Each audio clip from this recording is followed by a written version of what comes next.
So welcome to Expressions. This is your #1 youth current affairs show. And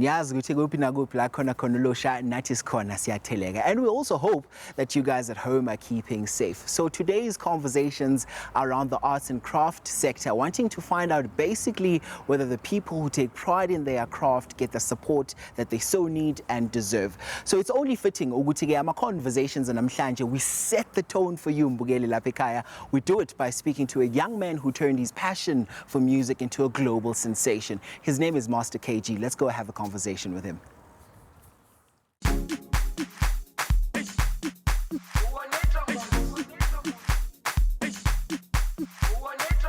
Hola. How's it going?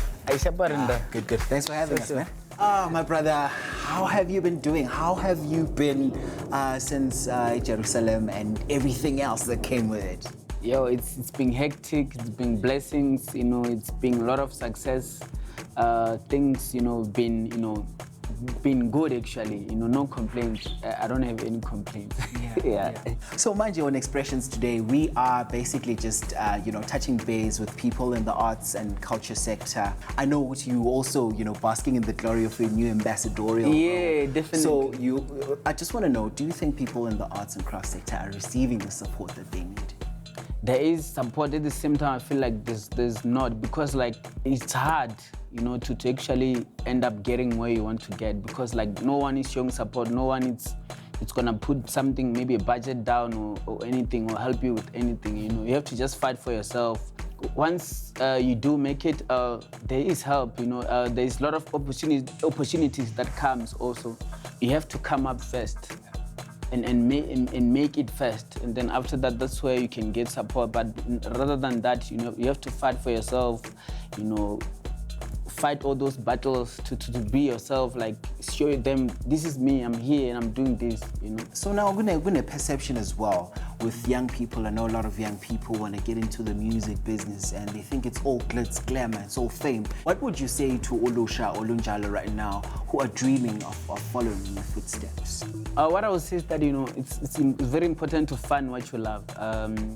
And believe in it and work as hard as you can, because I feel like there's nothing that just comes easy, and then also we need that patience when you're doing things like music also, because it doesn't just happen now a new song and then you're out there everybody's giving you that support that you deserve. I've been in the game for the longest time, and I'm sure a lot of people don't know. Only people just know me oh, this guy just came in now. They don't really know the struggles that I've been going through until I came where I am today. How did you get your wake-up calls to say these are some things that you should be taking care of, as apart from the artist side of things, the business and commercial side of things? The more the growth, the more the exploration, whereby you end up getting used to things that you didn't know. There's a lot of people out there who only knew that music, when the money from music is when you go out to perform for people, have a show, only to find out there is a lot of money somewhere else, without you going out there to perform or anything like that. So, and things like contracts and so forth are so important. There's a lot of people who are using our songs for different things. Also to know how to stop them. People do illegal remixes and so forth. There's a lot of things, only to know that what can you do in order to take that song down or anything like that. How does it make you feel when you have your industry peers? I know Prince KB at some point was no, you should have had the award. In an industry that is driven by egos and many other things, to have your peers actually say, look, actually, this is a man that deserves this award. How does that make you feel?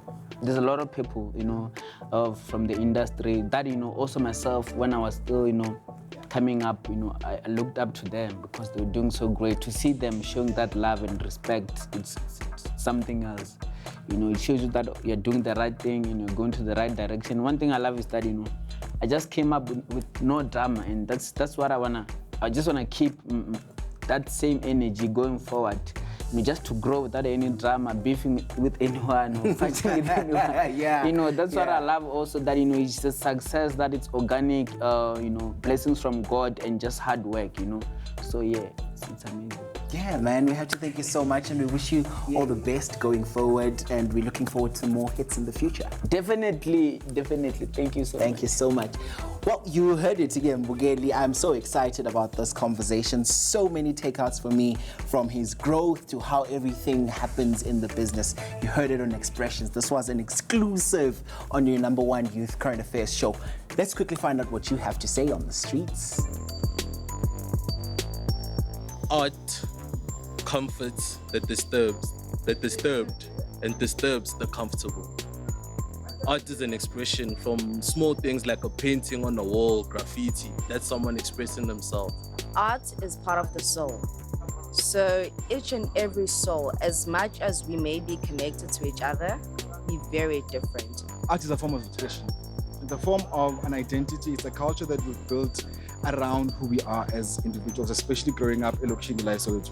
I think art is whatever you use to express yourself where words simply aren't enough.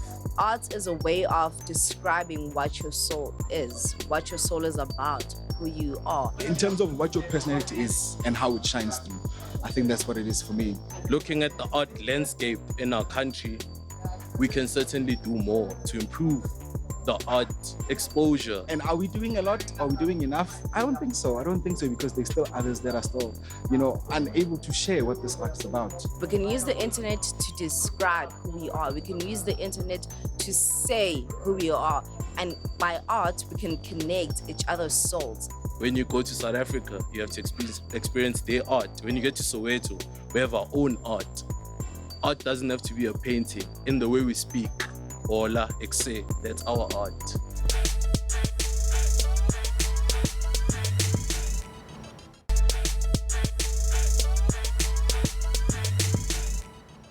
You're watching Expressions. We are putting a very special spotlight on young people who are artists. Now, we're on location in Soweto, Diepkloof. Now, the particular artist that we're going to be putting a focus on is very unique. He uses the body as a canvas. Who am I speaking about? I'm speaking about Taz, and he is a tattoo artist. Let's go inside and meet him. So, Taz, tell us a little bit. How did you get into this world, tattoo? Sometimes in life, there are a couple of circumstances that you pass through. There's things that, pay after school, you're not going to have paper to go to school and study more. So it became one of the things of my scapegoats of surviving and trying to make a better of a living for me. So yeah, I think that was the reason why I started the game. Where did you get your training? How did you get to this level? How long did it take you to get to this level? Ooh. It was a bit too much for us back then because 16 years back when I started, it was a bit hard to get even the machines. It was very, very complicated. So, and everything that I went through, it's more, I picked myself up. I was like, what, I'm going to try. Whether the somebody is willing to help or not, I'm still going to do it myself. So I started practicing till today. How do people around you receive you saying, you know what, guys, I don't want to be a doctor, I don't want to be a lawyer, I don't even want to be a musician, I want to be a tattoo artist. How do they receive that? I think normally with tattoos, it's something that it lives in you. You don't plan it, basically, because there are certain things that you can decide, okay, I want to do this, I want to do that. With tattoos, it becomes a stigma, something that you live with forever. And what is the response on the ground here, guys? I mean, again, the sentiment is, I'm a tattoo, because every time you think about I'm a tattoo, you're like, baraf. So what is the response on the ground? Are people loving this? Are people into it? It had to do with a bit of darkness force and being spiritual or religious, whatever it is. But now people are accepting the tattoos. It's just an expression of art. It's no more about the dark forces that they assume that probably we have. Yeah. But I guess now they're getting along with it. They're understanding the whole reason behind it. Oh, Mommy, how did you get into, tattoos and liking tattoos? For me, I think it was a thing of, in life, we all experience some sort of pain, right? So I found it as a way of expressing the pain I felt, growing up, things I've experienced through tattoos, basically. How's the business going? How long have you been running it for here in Diepkloof? Started 2003. It's more, I was still practicing during that time till I had space here at home, and then I used my back room before I started building whatever that I have right now. And, for young people who might be watching the show right now and thinking, this is something I've been thinking about for a very, very long time. And now that I'm seeing Utaz doing it, I think I might want to go into it. What would you like to say as just a word of encouragement and inspiration to young people like that? Tattoos, it's more of a career right now. It's no more something that you can judge and say you cannot live with it. Maybe it can shut you apart. Maybe it can make you end up having drugs. Because some people apparently say when you're a tattoo artist, you rather go for drugs, you drink a lot, you do all these funny things. None of that. So it's up to you as an individual what you basically want in life. So I chose what I chose, and I'm still living with it. And I'm not doing none of that. I'm good where I am. So whoever who's young and they're willing and interested in tattoos, we can assist. If they're willing and interested, they mustn't take it for wrong reasons. So, Tsapang, I just want to find out of all the careers you could have chosen, why did you choose specifically this particular career path? I started in high school, started with homemade machines. Then my father told me that I must buy you a kit so that you can do your work. Being a tattoo artist, it's hard sometimes, but it was something I wanted to do always. Then I left school at grade 10. Then I started to do tattoos. And what are the challenges that you can say you've experienced along your journey? Challenges that you can actually get during the tattooing movement. Obviously, when you start, you can't just be that good. You have your blinders. People will be like, hey, you're bad and this and that and that. You must stop it. Rather look for something else. So those are the things I was facing as I was growing. So as a soldier, you crawl and roll. You cannot just say, no, I'm done. You need to stand up and try to fight again. So that's what I did, basically. So now we are at our second destination, and we're going to be meeting a multidisciplinary artist by the name of Siyabonga Makhubu. Let's go inside and meet him. Welcome. Hey, how are you doing? Good, and yourself? Okay. Please come in. Thank you. What a gentleman. What is a multidisciplinary artist exactly? So I've never liked to put my creativity in a box. So I've always tested out and experimented with various mediums of expression and found that I'm not too shabby at many of them, and thus the term multidisciplinary, because I express myself in many different ways. Why did you choose art? The making of art tends to be a very private, very intimate, very personal process, and that's how the visual art started to be explored and so on, and every element of my art really has a deep self-experience before anything else, and that's how I found it. Even the fashion. So what the thinking behind it, because there's a lot of that with a lot of my work. I call this future history. Every journey comes with its challenges. I mean, what do you feel are some of the challenges that you've experienced in choosing this particular field of art? The primary challenge, right, is that the community that one can come from, especially with the nature of South Africa, might not necessarily believe in art as a sustenance, as a livelihood, where a lot of the people that are around us might support you because they're supporting you, but they don't really understand or, appreciate the art in itself. And that's then made it very hard for people to, for instance, value the time and the effort, the thinking and so on that one puts into a piece. Not to mention now in COVID time, at this time specifically, a lot of people, I would think, are probably going to prioritize their budgets a little bit differently. And that means a bit of a struggle for those people that are in the creative sector. It's critical for us as artists, whether potential or active, to actually start to speak in the language of the other sectors of society. So, for instance, it's been a deep question that I've tried to answer. What does this art that I do add to society? What value does it bring? Can I speak of the art as an investment to someone that cares a lot about their financial security? It's very hard to jump into a practical mindset when you are creating, because one would even say, like, from a scientific perspective, these are two different hemispheres that are, active, but it's necessary for artists to start to look at that, to start to think of their work in those terms as well. This is Taz in Tattoos in DK with the expressions. So, yo guys, we're just gonna see you directly after the break.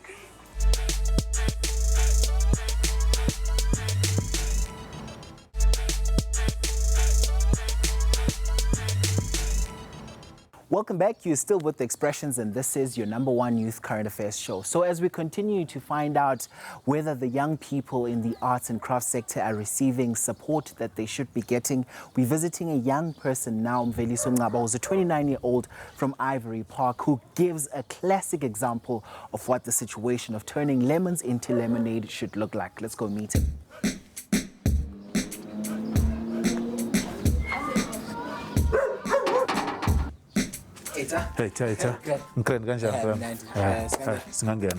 Mfethu abantu bakhethe ukwenza izinto eziningi mabenza art. I would not have thought ukuthi you'd want to get into this. What really inspired you to get into it? Trash into siyilahla every day, so into engiyidobhayo then I use it ukuthi ngikwazi ukwenza izinto ezinice ngayo. So nokuthanda kwe-art inspires me a lot because I love i-art ngenhliziyo yami yonke. So ngiyacabanga ngidobha lezi zinto lezi ngenza ngazo izinto ezinice nabanye abantu bayayithanda le nto le. What is this art in particular called?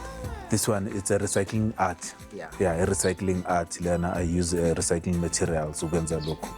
So speak to us about the challenges now in this sector in particular. When I go around picking up trash, they even think maybe I'm a nyaupe boy or I'm mad, I'm crazy. So he's into magama and stuff. But at the end of the day, then nice. Then the material, clue. Sometimes I get challenged because it's hard to sell our stuff like lokshin. Yeah. Why did you burn your workshop? I know there was an issue that you had. I think you were depressed at some point. Let's talk about that. At the same time because then they took me to hospital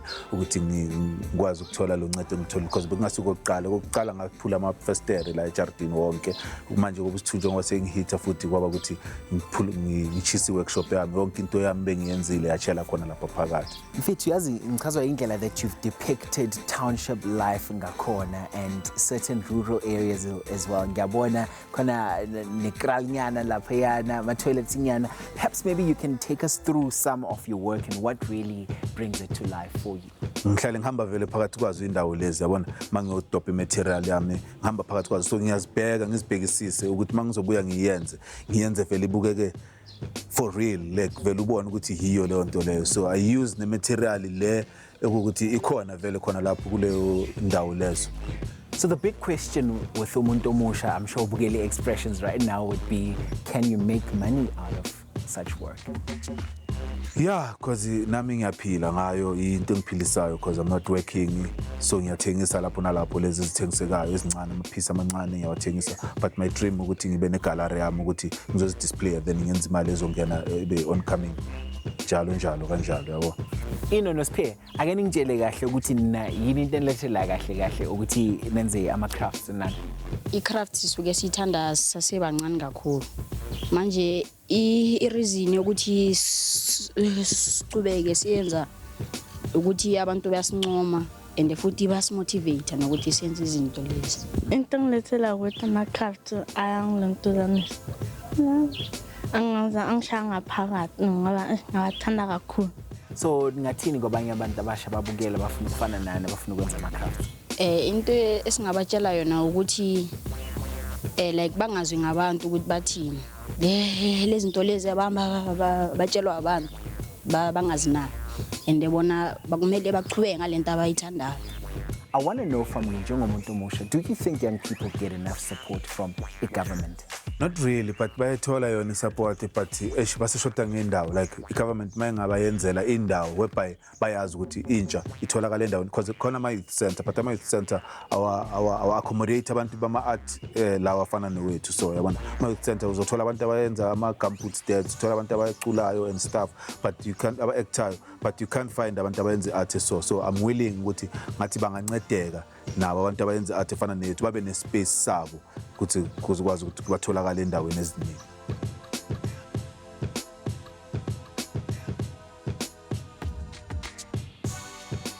Lufefe Nomjane is a young person who's decided to turn the whole trend of ukwenza ukudla into something that's spectacular. And of course, we've heard ukuthi the leafy green vegetable has so many health benefits to it. But can it really be an art and craft?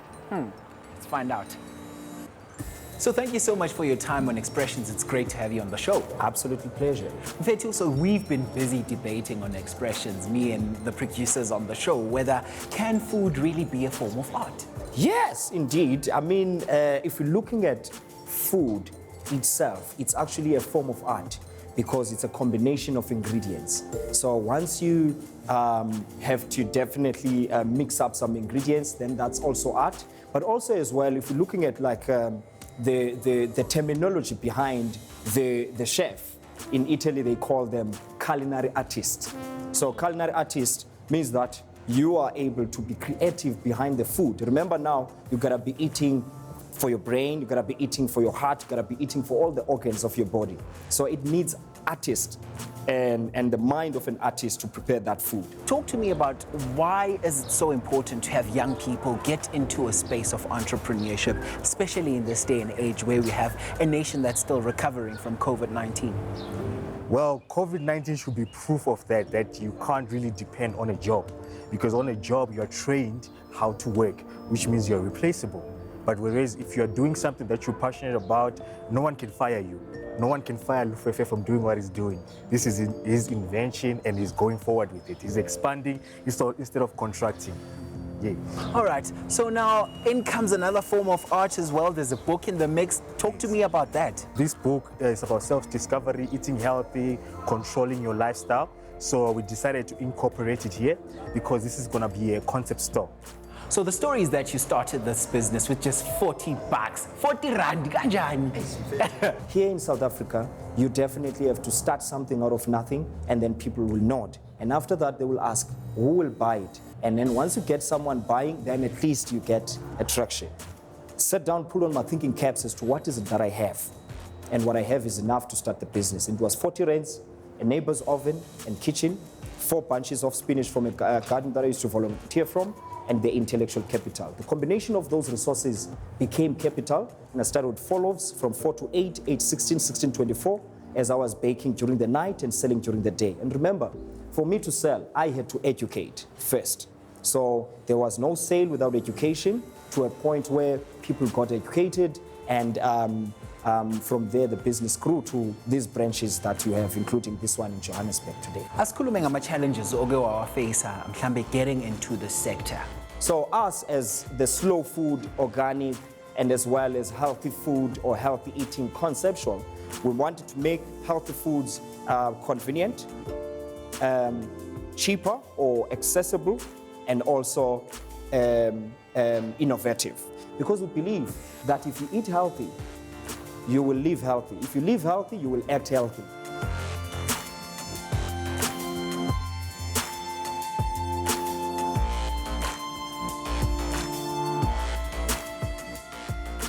There you have it, Mbugeli. I have had so much of pearls of wisdom on today's show. We took you to Tembisa and we ended our journey in Maboneng and so many other places that we took you to, just to speak to young people to find out whether are they getting enough support in the arts and crafts sector. And we've got our answers, as you've heard. So thank you so much for joining us and thank you for your participation in Kundenze Tuzokumana. This has been Expressions. We out. Hey, man.